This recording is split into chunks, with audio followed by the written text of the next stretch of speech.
My dear students and parents, this is Daniel and welcome back to our channel. All India quota first ரவுண்டுடைய final result அப்படிங்கிறது release பண்ணிட்டாங்க. இந்த final ரிசல்ட்டில் allotment order எப்படி download பண்ணுறது, ஒருவேளை இந்த ஃப்ளோட் ஆப்ஷன் கொடுக்கறதாக இருந்தால் அல்லது ஃப்ரீஸ் ஆப்ஷன் கொடுக்கறதாக இருந்தால் என்னென்ன செய்யணும், எதெல்லாம் செய்யக்கூடாது, யாருக்கு இந்த float and freeze option eligible ஆகும், அல்லது இதை யார் சூஸ் பண்ணலாம் அப்படிங்கிறது எல்லாத்தையும் தெளிவாக இந்த வீடியோவில் எக்ஸ்பிளைன் பண்ணுறேன். இது வரைக்கும் நீங்கள் நம்ம சேனலை சப்ஸ்கிரைப் பண்ணாமல் இருக்கீங்க, ஃபர்ஸ்ட் டைம் நம்ம வீடியோக்கு வந்திருக்கீங்க அப்படின்னா மறக்காமல் சேனலை சப்ஸ்கிரைப் பண்ணி வச்சுக்கோங்க. அண்ட் கூடவே நோட்டிஃபிகேஷன் ஐக்கானையும் ஆன் பண்ணி வச்சுக்கோங்க. முதல்ல தமிழ்நாடு கவுன்சிலிங் ரிசல்ட் எப்போ வரும் அப்படிங்கிற கேள்விக்கு பதில் வந்து பார்த்தீங்கன்னா 27ஆம் தேதி. அதான் கடைசியாக வந்த நோட்டிஃபிகேஷன். இப்போ ஆல் இண்டியாவுடைய ஃபைனல் ரிசல்ட் வந்துருச்சு. So there is no reason for Tamil Nadu to hold the results. அவங்க ரிசல்ட்டை டிலே பண்ணுறதுக்கு எந்த விதமான நீடும் கிடையாது. ஸோ அதனால் சொன்னபடி 27ஆம் தேதி தமிழ்நாடு ரிசல்ட் வந்துடும். இன்னைக்கு சாயங்காலம் 24ஆம் தேதி சாயங்காலம் சாய்ஸ் லாக்கிங்குரிய லாஸ்ட் டேட்டாக இருந்துச்சு, க்ளோஸ் ஆகியிருக்கும். ஸோ அப்போ நீங்கள் எல்லாம் ஆல்ரெடி லாக் பண்ணியிருப்பீங்க.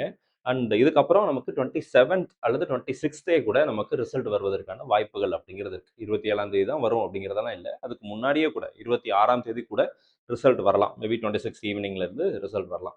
இப்போ தமிழ்நாடு நீங்கள் அப்ளை பண்ணியிருக்கீங்க, தமிழ்நாடு ரிசல்ட்டுக்காக வெயிட் பண்ணிட்டு இருக்கீங்க அப்படின்னா, நீங்கள் இந்த இதில் தமிழ்நாட்டில் கிடைச்சா நான் அதில் ஜாயின் பண்ணிடுவேன், டீம்டு யூனிவர்சிட்டி போக விரும்பலை, ஆல் இண்டியா கோட்டாவில் கிடைச்சிருக்கிற காலேஜ் கவர்மெண்ட் காலேஜஸில் நான் சேர விரும்பலை, தமிழ்நாட்டில் கிடைக்கக்கூடிய காலேஜில் தான் சேர்றதுக்கு முக்கியத்துவம் கொடுக்குறேன் அப்படின்னா, தமிழ்நாடு ரிசல்ட் வர வரைக்கும் வெயிட் பண்ணிவிட்டு இங்கே ஃப்ளோட் அல்லது ஃப்ரீஸ் ஆப்ஷன் நீங்கள் கொடுக்கலாம். ஸோ அப்போ இதில் ஃப்ரீஸ் ஆப்ஷன் ஃப்ளோட் ஆப்ஷன் எப்படி வரும்னு சொல்லி கேட்டிங்கன்னா, இது எம்சிசியினுடைய அஃபிஷியல் வெப்சைட்டு. இதில் கேண்டிடேட் ஆக்டிவிட்டியில் போய் நீங்கள் லாகின் கொடுத்தீங்க அப்படின்னா, நீட் ரோல் நம்பர் பாஸ்வேர்ட்லாம் கொடுத்து லாகின் பண்ணுங்கள், ஓடிபி வரும், ஓடிபி என்டர் பண்ணுங்கள். அண்ட் நீங்கள் எவ்வளோ சாய்ஸஸ் போட்டிருக்கீங்க அந்த ஸ்டேட்மெண்ட்லாம் வந்திருக்கும். இந்த இடத்துல பாருங்கள், dear candidate round 1 result has been released and இதை வந்து நீங்கள் வந்து பார்த்துக்கலாம் அப்படின்னு சொல்லி இங்கே பாருங்கள், click here to view the ரிசல்ட்னு இருக்கு பார்த்தீங்களா, இதை கிளிக் பண்ணீங்க அப்படின்னா இதையும் கிளிக் பண்ணலாம். அல்லது இங்கே view download allotment order, seat allotment, இந்த மாதிரி நிறைய விஷயங்கள் இருக்கும், எதனாலும் போடலாம். இதை கிளிக் பண்ணுங்கள், உங்களுக்கு ரிசல்ட் என்னங்கிறது காமிக்கும். இப்போ ரிசல்ட்டுக்கு வந்த உடனே பார்த்தீங்க அப்படின்னா அதை கிளிக் பண்ண உடனே இங்கே வந்து பார்த்தீங்கன்னா ஒரு 4 ஸ்டேஜ் இருக்கும். View seat allotment result, willingness submission, documents uploading, download provisional seat allotment letter அப்படின்னு இருக்கும். எல்லாமே இன்கம்ப்ளீட்டில் இருக்குது, நம்ம ஒன்று ஒன்றா செய்யணும். சரிங்களா? ஃபஸ்ட்டு சீட் அலாட்மெண்ட் ரிசல்ட் அப்படிங்கிறத கிளிக் பண்ண போகிறோம். இதை கிளிக் பண்ணியாச்சு அப்படின்னா இப்படி ஒரு விண்டோ வந்துடும். இந்த கேண்டிடேட்டுக்கு பிடிஎஸ் கிடச்சிருக்கு, சில மாணவர்களுக்கு நீங்கள் எம்பிபிஎஸ் போட்டிருப்பீங்க, எம்பிபிஎஸ் டார்கெட் பண்ணீங்கன்னா எம்பிபிஎஸ் கிடச்சுன்னு இருக்கும். ஸோ எந்த காலேஜ் வந்திருக்கு, அது உங்களுக்கு எத்தனாவது ஆப்ஷனாக நீங்கள் வச்சுருக்கீங்க அப்படிங்கிறது எல்லாத்தையுமே இது பண்ணியிருப்பாங்க. அண்டு எந்த கல்லூரி வந்திருக்கு, அந்த கல்லூரியினுடைய பெயர் இந்த இடத்துல இருக்கும். அண்ட் அந்த காலேஜில் நீங்கள் எந்த பர்சனை காண்டாக்ட் பண்ணணும், ஒரு நோடல் ஆஃபீஸர் அப்படின்னு சொல்லி ஒரு பர்சனை அப்பாயிண்ட் பண்ணியிருப்பாங்க ஒவ்வொரு காலேஜ்லேயும். அந்த நோடல் ஆஃபீஸருடைய மொபைல் நம்பர், நோடல் ஆஃபீஸருடைய நேம் எல்லாமே இங்கே இருக்கும், அவங்களுடைய இமெயில் ஐடி எல்லாமே மென்ஷன் பண்ணியிருப்பாங்க. ஸோ உங்களுக்கு இந்த கல்லூரியில் ஜாயின் பண்ணுறது ரிலேட்டடாக in case if you have any doubts you can call to the number that is available on your allotment order. அதுக்காக தான் அந்த நம்பர் கொடுக்குறாங்க. இது நோடல் ஆஃபீஸர், அந்த காலேஜினுடைய நோடல் ஆஃபீஸர். அப்போ இந்த இது முடிக்கிறீங்க. அடுத்ததாக பார்த்தீங்கன்னா வில்லிங்னஸ் அப்படின்னு இருக்கும். சப்மிட் வில்லிங்னஸ் கொடுத்துட்டீங்கன்னா இங்கே 2 ஆப்ஷன் கேட்குது பாருங்க. ஒன்று ஃப்ளோட், இன்னொன்று ஃப்ரீஸ். இப்போ ஃப்ளோட் ஆப்ஷன் அப்படிங்கிறது என்னன்னா, I want to participate in next round of counselling. இந்த கவுன்சிலிங் வந்து ஆல் இண்டியா கோட்டாவை பற்றி மட்டும்தான். நீங்கள் ஸ்டேட் கவுன்சிலிங்கில் செகண்ட் ரவுண்ட் போகிறேன், பாண்டிச்சேரியில் செகண்ட் ரவுண்ட் போகிறேன், நான் வந்து இன்ஜினியரிங் போட்டிருக்கேன், இந்த மாதிரி வேற கவுன்சிலிங்கோ வேற கோர்ஸோ போகிறீங்கன்னா அதுக்கும் சம்மந்தம் கிடையாது. All India quota round 1 to all India quota round 2 நீங்கள் போகிறீங்கன்னா ஃப்ளோட் அப்படிங்கிறது கொடுக்கலாம். Second option freeze. ஃப்ரீஸுங்கிறது வந்து I do not want to participate in next round of counselling. நான் அடுத்த ரவுண்டுக்கு பார்ட்டிசிபேட் பண்ண விரும்பலை, இந்த இன்ஸ்டிடியூஷன்லேயே நான் சேர விரும்புகிறேன் அப்படின்னா ஃப்ரீஸ் அப்படிங்கிறது கொடுப்பீங்க. இப்போ ஃப்ளோட்டுங்கிறது கொடுத்தீங்கன்னா உங்களுக்கு வந்து ஃப்ளோட் ஆர் ஃப்ரீஸ் உங்களுக்கு உங்களுடைய விஷயத்துக்கு தகுந்த மாதிரி நீங்கள் வந்து என்ன பண்ணிக்கலாம், ஃப்ளோட்டுங்கிறது கொடுத்துக்கலாம் அல்லது ஃப்ரீஸுங்கிறது கொடுத்துக்கலாம். கொடுத்துட்டு சப்மிட் அப்படிங்கிறது நீங்கள் கொடுக்குற மாதிரி இருக்கும். ஒன்ஸ் நீங்கள் சப்மிட் கொடுக்குறீங்க அப்படின்னா உங்களுடைய இமெயில் ஐடிக்கு பாஸ்வேர்டு கேட்கும், ஓடிபி வரும், ஓடிபி என்டர் பண்ணிவிட்டு நீங்கள் கொடுத்துட்டீங்கன்னா இந்த இடத்துல பாருங்கள் வில்லிங்னஸ் டைப். இந்த கேண்டிடேட் வந்து நம்ம ஃப்ளோட் ஆப்ஷன் கொடுத்துருக்குறோம். Float I want to participate in next round of counselling.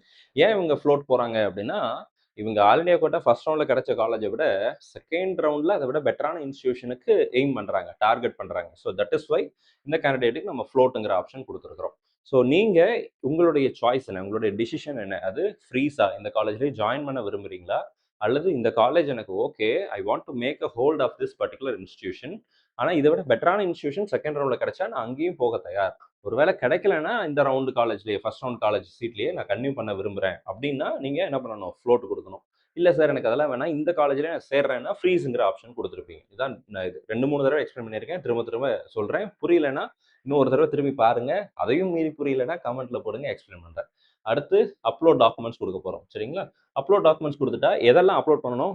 Float பண்ணக்கூடிய கேண்டிடேட்டுக்கு நீட்டினுடைய அட்மிட் கார்டு, நீட்டினுடைய score card and date of birth, 10th mark sheet, 12th mark sheet, OBC certificate. இந்த 5 document 6 டாக்குமெண்ட்ட float option கேண்டிடேட்ஸ்க்கு கேட்டிருக்காங்க. இது என்ஆர்ஐயா இருந்தா சில டாக்குமெண்ட்ஸ் வேறுபடலாம். பட் இதான் மேக்ஸிமம் டாக்குமெண்ட்ஸ். ஓகேங்களா? ஸோ இப்போ இந்த இடத்துல நம்ம வந்து பார்க்கும்போது, இந்த அட்மிட் கார்ட நீங்க ரீநீட் எக்ஸாம்க்கு டவுன்லோட் பண்ணியிருப்பீங்க இல்லையா? அந்த சாஃப்ட் காப்பி டவுன்லோட் பண்ண சாஃப்ட் காப்பி, அத நீங்க என்ன பண்ணிக்கலாம்? அப்லோட் பண்ணிக்கலாம். எல்லாமே 500 கேபிக்குள்ள இருக்கணும். அண்ட் நீட்டினுடைய ஸ்கோர் கார்டு இது வந்து 500 கேபிக்குள்ள இருக்கணும்.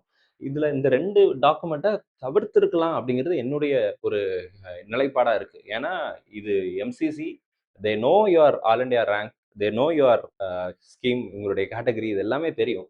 ஸோ ஓபிசி சர்டிஃபிகேட் இதெல்லாம் வந்து இது கூட ஓகே. பட் இந்த 2 வந்து அட்மிட் கார்டு அவங்க தான் இஷ்யூ பண்ணாங்க. என்டிஏ தான் இஷ்யூ பண்ணாங்க. ஸ்கோர் கார்டு என்டிஏ தான் இஷ்யூ பண்ணாங்க. அது 2மே எம்சிசிக்கு வாங்கிக்கலாம். டேட்டா எல்லாம் ஈஸியா எடுத்துக்கலாம். பட் கேட்டிருக்காங்க நீங்க அப்லோட் பண்ணிருங்க. சரிங்களா? நீங்க அப்லோட் பண்ணிருங்க. அப்புறம் டேட் ஆஃப் பர்த் சர்டிஃபிகேட் இருந்துச்சுன்னா டைரக்ட்டா அதுவே நீங்க என்ன பண்ணிக்கலாம்? அப்லோட் பண்ணிக்கலாம். 10th mark sheet front and back scan பண்ணிக்கோங்க. 12th mark sheet front and back scan பண்ணிக்கோங்க. இதுல ஒரு முக்கியமான விஷயம் இருக்கு. உங்களுக்கு வந்து date of birth certificate, 10th mark sheet, 12th mark ஷீட்ட உங்ககிட்ட ஒரிஜினல் டாக்குமெண்ட் இல்லன்னா, டிஜிலாக்கர்ல இருந்து நீங்க ஃபெட்ச் பண்ணவும் செஞ்சுக்கலாம். இந்த இடத்துல பாருங்க, ஃபெட்ச் ஃப்ரம் டிஜிலாக்கர்ன்னு இருக்கு. இத கிளிக் பண்ணீங்கன்னா, டிஜிலாக்கர் அக்கவுண்ட் ஓப்பன் ஆகும். அதுல உங்களுடைய மொபைல் நம்பர், பாஸ்வேர்ட் எல்லாம் என்டர் பண்ணி, ஓடிபி எல்லாம் போட்டு குடுத்தீங்க அப்படின்னா, கரெக்ட்டா இருந்துச்சுங்கிற பட்சத்துல ஆல்ரெடி டிஜிலாக்கர்ல நீங்க ஃபெட்ச் பண்ணி வச்சிருக்கீங்கன்னா, ஆட்டோமேட்டிக்கா இதுல ஃபெட்ச் ஆயிக்கும். பட் டாக்குமெண்ட்டே உங்ககிட்ட இருக்கு. ஒரிஜினல் சர்டிஃபிகேட்டே இருக்கு. ஸ்கேன் பண்ண காப்பி இருக்குன்னா, டைரக்ட்டா அத அப்லோட் பண்ணிருங்க. சிம்பிளா முடிஞ்சிரும். ஒன்ஸ் இதெல்லாம் அப்லோட் பண்ண உங்களுக்கு வந்து அப்லோட் குடுத்துட்டு, இந்த இடத்துல பாருங்க, பிரிவ்யூ அண்ட் அப்லோட் அப்படின்னு குடுத்தீங்கன்னா, இப்படி அந்த நீங்க அப்லோட் பண்ண டாக்குமெண்ட் கரெக்ட்டா இருக்கான்னு கேட்கும். எல்லாத்தையும் ஃபுல்லா பாருங்க. தெளிவா இருக்கான்னு பாருங்க. சேவ்ன்னு குடுத்துருங்க. ஸோ இந்த மாரி எல்லாமே சேவ் பண்ணதுக்கப்புறம் உங்களுக்கு ஃபைனலா நீங்க நீட் அப்ளை பண்ணும்போது ஒரு ஃபோட்டோ போட்டிருப்பீங்க. அந்த ஃபோட்டோ நீட் அப்ளை பண்ணும்போது நீங்க ஒரு செக் குடுத்திருப்பீங்க. Cancelled check. அந்த செக்கோட இது. அடுத்ததா நீட்டோட ஸ்கோர் கார்ட், நீட்டோட அட்மிட் கார்ட், உங்களுடைய birth certificate, 10th mark sheet, 12th mark sheet எல்லாம் காமிச்சு இந்த இடத்துல கடைசியா அப்லோட் ஃபைனலி அண்ட் நெக்ஸ்ட் அப்படின்னு இருக்கும். இந்த அப்லோட் ஃபைனலி அண்ட் நெக்ஸ்ட் குடுக்கறதுக்கு முன்னாடி இந்த டாக்குமெண்ட் எல்லாம் கரெக்ட்டா அந்த நேம்க்குள்ள கரெக்ட்டா இருக்கா அப்படிங்கிறத பார்த்துக்கோங்க. அதாவது ஓபிசி சர்டிஃபிகேட்ல ஓபிசி தான் வச்சிருக்கீங்களா? அல்லது பர்த் சர்டிஃபிகேட்ட மாத்தி எதுவும் அப்லோட் பண்ணியிருக்கீங்களா? இதெல்லாம் வெரிஃபை பண்ண வேண்டியது உங்களுடையது. ஒருவேளை இல்ல அப்படின்னா நீங்க எடிட்டும் கூட பண்ணிக்கலாம். சரிங்களா? எடிட் பண்ணிக்கலாம். அடுத்து அப்லோட் ஃபைனலி எல்லாம் கரெக்ட்டா இருக்குன்னா அப்லோட் ஃபைனலி குடுத்துருங்க. ஒன்ஸ் அப்லோட் ஃபைனலி குடுத்துட்டீங்கன்னா லோட் ஆகும். அதுக்கப்புறம் அந்த ஆப்ஷன் இருக்காது. இப்போ நம்ம என்ன பண்ண போறோம்னா, இந்த இடத்துல download provisional seat allotment letter இத கிளிக் பண்றோம். இத கிளிக் பண்ணியாச்சுன்னா இந்த மாதிரி விண்டோ காமிச்சிரும். உங்களுக்கு எந்த காலேஜ் கிடைச்சிருக்கு அப்படிங்கிறதெல்லாம் வந்துரும். அலாட்மென்ட் டேட் அப்படின்னு போட்டு 23/8/2026ன்னு போட்டிருக்காங்க. நேத்துக்கு டேட். ஆக்சுவலா இன்னைக்கு 24 இன்னைக்கு தான் ரிசல்ட்டே வந்திருக்கு. ஆனா அலாட்மென்ட் டேட் வந்து நேத்துக்கே நடந்து முடிஞ்சதாக சொல்லியிருக்காங்க. இது எம்சிசியினுடைய ஒரு விளையாட்டுல இதுவும் ஒண்ணு. சரிங்களா? ஸோ இது ஒரு முக்கியமான விஷயம். அடுத்து பார்த்தீங்கன்னா, இந்த இடத்துல பாருங்க. டவுன்லோட் புரோவிஷனல் அலாட்மென்ட் லெட்டர் அப்படின்னு சொல்லியிருக்காங்க இல்லையா? இத கிளிக் பண்ணுங்க. உங்களுக்கு அலாட்மென்ட் ஆர்டர் பிடிஎஃப் வரும். இந்த பிடிஎஃப் நீங்க என்ன பண்ணிக்கலாம் அப்படின்னா, சேவ் பண்ணிக்கலாம். பிரிண்ட் போட்டுக்கலாம். பிரிண்ட் போட்டு வச்சுக்கோங்க. காலேஜ் போகும்போது கொண்டு போகணும். சேவ் பண்ணி பிடிஎஃப்பா வச்சுக்கோங்க. ஸோ இது பிடிஎஃப் வச்சுட்டீங்கன்னா, இந்த மாதிரி ஒரு பிடிஎஃப் வந்துரும். ஓப்பன் பண்ணி பாருங்க. எல்லாம் கரெக்ட்டா இருக்கா அப்படிங்கிறத பார்த்துட்டு, இதுல வந்து சில இன்ஸ்ட்ரக்ஷன் குடுத்திருப்பாங்க. இந்த இடத்துல ஃப்ளோட் ஆப்ஷன் குடுத்த கேண்டிடேட். இங்க பாருங்க. Since you have submitted your willingness as float, you need to follow the following process. First thing provisional allotment. இந்த சீட் அலாட்டட் அப்படிங்கிறது வந்து இட் இஸ் ப்ரொவிஷனல். நீங்க subject to fulfilment of all eligible. நீங்க கொடுத்திருக்க certificate verify பண்ணதுக்கு அப்புறம் தான் அந்த சீட் கன்ஃபார்ம் ஆகும். ஒரு விஷயம். அடுத்ததா டாக்குமெண்ட் வெரிஃபிகேஷன். நீங்க கொடுத்திருக்கிற எல்லா டாக்குமெண்ட்டையும் அவங்க வெரிஃபை பண்ணுவாங்க. In case of any discrepancies highlight பண்ணுவாங்க. நீங்க ரெக்டிஃபை பண்ணணும். Admission formalities. All prescribed admission formalities must be completed within the stipulated date.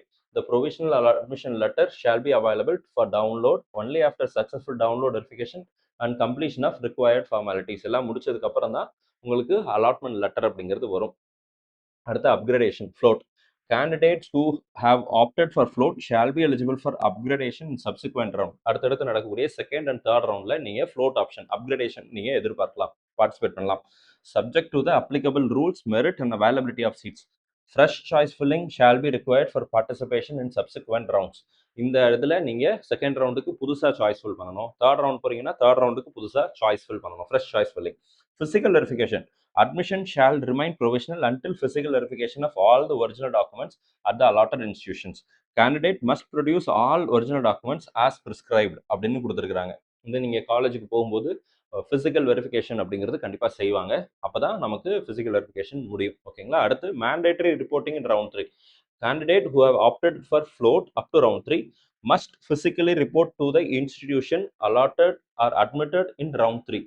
Round 3ல உங்களுக்கு எந்த காலேஜ் கிடைக்குதோ அந்த காலேஜில் கட்டாயமாக நீங்கள் என்ன பண்ணணும், நீங்கள் அட்மிஷன் அப்படிங்கிறது ஃபிசிக்கல் வெரிஃபிகேஷன், ஃபிசிக்கல் ரிப்போர்ட் அப்படிங்கிறது பண்ணணும். நான் செகண்ட் ரவுண்ட்லேயே எனக்கு வேணுங்கிற ஒரு ட்ரீம் இன்ஸ்டியூஷன் கிடச்சிருச்சுன்னா அந்த ரவுண்ட் 3 வரைக்கும் வெயிட் பண்ணணுமானா அப்படிலாம் இல்லை. ரவுண்ட் 2லேயே நீங்கள் ஃப்ரீஸ் ஆப்ஷன் கொடுத்துருவீங்க. அண்ட் நீங்கள் டேரெக்டாக ஃபிசிக்கலாக அந்த காலேஜில் போய் அட்மிஷன் போட்டுருவீங்க. ஃப்ரீஸ் கொடுத்தா physical verification, physical reporting. Float கொடுத்தா செகண்ட் ரவுண்டுக்கு அண்டு எந்த விதமான ஃபர்ஸ்ட் ரவுண்டுக்கும் செகண்ட் ரவுண்டுக்கும் ஃபிசிக்கல் வெரிஃபிகேஷன் கிடையாது, ஃபிசிக்கல் ரிப்போர்ட்டிங் கிடையாது. ஆன்லைனில் டாக்குமெண்ட்ஸ் அப்லோட் பண்ணால் போதும். ஸோ இது வந்து அவங்க கொடுத்துருக்குறாங்க. அண்ட் ரெஸ்பான்சிபிலிட்டி அண்ட் இதெல்லாம் இடத்தையும் ஃபுல்லாக என்ன பண்ணிடுங்க, படித்து வச்சுருங்க. ஒருவேளை நீங்கள் ஃப்ளோட் கொடுத்துருந்தீங்கன்னா, உங்கள் ஃப்ரீஸ் கொடுத்துருந்தீங்கன்னா உங்கள் சர்டிஃபிகேட் இப்படி தான் இருக்கும். அதில் உள்ள ஃபார்மாலிட்டிஸ் அப்படிங்கிறது வந்து நீங்கள் வந்து ஆல்ரெடி உங்களுக்கு எந்த college கிடச்சிருக்கோ, mandatory reporting. You must report to the allotted medical institute within the prescribed reporting period along with all original documents as specified in NEET UG 2006 information bulletin. Failure to report with stipulated time may result in cancellation of the allotted seat. 31ஆம் தேதி reporting time கொடுத்துருக்காங்க இதில் all India கோட்டாவில். சரிங்களா? இந்த all India quota 31ஆம் தேதிக்குள்ளே அப்படிங்கிறதுனால நீங்கள் அதுக்கு முன்னாடி அந்த காலேஜில் போய் ஜாயின் பண்ணணும். இதுதான் இப்போதைக்கு இருக்கிற ரிப்போர்ட்டிங் பீரியட். ஆனால் இதில் ஒரு முக்கியமான விஷயத்தை நீங்கள் ஞாபகத்தில் வச்சுக்கணும். ரிவைஸ்டு கவுன்சிலிங் ஷெடியூல் அப்படிங்கிறத நான் ஓப்பன் பண்ணுறேன். இந்த ரிவைஸ்டு கவுன்சிலிங் ஷெடியூல் வந்து கொஞ்ச நாளுக்கு முன்னாடி ரிலீஸ் பண்ணாங்க. அப்போது ரிசல்ட் எப்போ வர்றதாக இருந்ததுன்னு சொல்லி கேட்டிங்கன்னா, ரிசல்ட் வந்து 21ஆம் தேதி ரிசல்ட் வந்து ரிலீஸ் பண்ணுறதாக சொல்லியிருந்தாங்க. 21 ஆகஸ்ட் ரிசல்ட் ரிலீஸ் பண்ணுறதாக சொல்லியிருந்தாங்க. ஆனால் இன்னைக்கு தேதி 24. சரிங்களா? 24th இன்னைக்கு தான் ரிசல்ட் ரிலீஸ் பண்ணியிருக்காங்க. As per their previous schedule 22nd 31st வரைக்கும் ரிப்போர்ட்டிங் அப்படிங்கிறது இருக்குது. சரிங்களா? அவங்களுடைய ப்ரீவியஸ் ஷெடியூல் அடிப்படையில் இன்னைக்கு நமக்கு ரிசல்ட்டே 3 நாள் கழிச்சு 4வது நாளில் தான் 24ஆம் தேதி தான் வந்திருக்கு. அப்படிங்கிறதுனால இந்த ரிப்போர்ட்டிங் டைம் எக்ஸ்டெண்ட் ஆகலாம் அப்படின்னு நான் எதிர்பார்க்குறேன். அஃபீஷியலாக எதுவும் சொல்லலை. Official date for last date of reporting 31st தான். அதுக்கு முன்னாடி நீங்கள் ரிப்போர்ட்டிங் ப்ராசஸ் முடிக்கணும். இப்போ தமிழ்நாடு ரிசல்ட்டுக்காக வெயிட் பண்ணிட்டு இருக்கீங்க அப்படின்னா what you have to do. இப்போ தமிழ்நாடு கவுன்சிலிங் பொறுத்த வரைக்கும் அவங்க என்ன சொல்லியிருக்காங்க அப்படின்னா, அவங்க சில நோட்டிஃபிகேஷன் அப்படிங்கிறது கொடுத்தாங்க. ஸோ அந்த நோட்டிஃபிகேஷனில் எக்ஸ்டென்ஷன் கொடுத்து அவங்க என்ன சொல்லியிருந்தாங்க அப்படின்னா, ரிசல்ட்டை பாருங்கள், இந்த இடத்துல பாருங்கள். Candidates can register and fill their choices and lock their choices till 5 PM of 24th August. இன்னைக்கு சாயங்காலம் 5 மணியோட சாய்ஸ் ஃபில்லிங், சாய்ஸ் லாக்கிங் முடிஞ்சிருக்கு. The results will be published on 27. சரிங்களா? 27th ஆகஸ்ட் அப்படின்னு சொல்லியிருக்கிறாங்க. The candidate can download the allotment order from 27th August until 5th September. நீங்கள் last date of reporting காலேஜில் போய் சேர்றதுக்கு தமிழ்நாடு கவுன்சிலிங்கில் சீட்டு கிடச்சுன்னா 5th September ஈவினிங் 5 PM நீங்கள் ரிப்போர்ட் பண்ணி முடிக்கணும். இதான் டைம். ஆல் இண்டியாவில் என்ன டேட்டு? 31. தமிழ்நாட்டில் என்ன டேட்டு? 5th September. சரிங்களா? ஆனால் தமிழ்நாடு ரிசல்ட் எப்போ வரப்போகுது? 27th ஆகஸ்ட்டில் ரிசல்ட்டுங்கிறது ரிலீஸ் பண்ண போகிறாங்க. ஸோ 27th ரிசல்ட் பார்த்துட்டு ஆல் இண்டியாவில் ஜாயின் பண்ணலாமா வேணாமா அப்படிங்கிறத டிசிஷன் எடுக்கிறதுக்கு you have 4 days of time. 27th வரைக்கும் கூட போக மாட்டாங்க. மேபி ரிசல்ட் வந்து ப்ரீபோன் பண்ணி கொஞ்சம் சீக்கிரமாக கூட வரலாம். ஏன்னா 26th இருந்து கூட நம்ம ரிசல்ட்டை எதிர்பார்க்கலாம். ஏன்னா ஆல் இண்டியாவுடைய ஃபைனல் ரிசல்ட் வந்துருச்சுன்றதுனால தமிழ்நாடு 26ஆம் தேதி சாயங்காலமோ நைட்டோ அல்லது 27ஆம் தேதி காலையிலையோ ரிசல்ட் விடுறதுக்கு வாய்ப்புகள் நிறைய இருக்குது அப்படின்னு நான் பார்க்குறேன். இது ஒரு கல்வியாளராக என்னுடைய நிலைப்பாடாக இருக்குது.